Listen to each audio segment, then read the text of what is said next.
صنعت دفاعی ما باید به جایی برسد که دست متعرض را قبل از اعمال اراده از بازو قطع بکنه.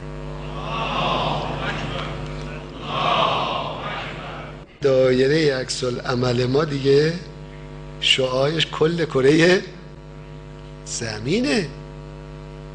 تعارف نداریم با اینها که یک مش آدم های بی سر و پای جنایتکار بیان حاکم بشن، یه 4 تا هفتیر دستشون بگیرن و هی طرف طروق کنن، هی بخوان دنیا رو ناامن کنن.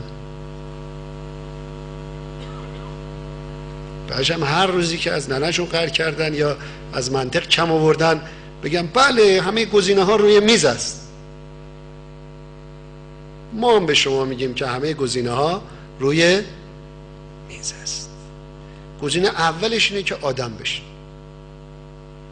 آدم بشی، از اون برج غرور بیاد پایین، مثل بچه آدم مؤدب بشینی، برابر حرف بزنی. این به نفع خودتونه.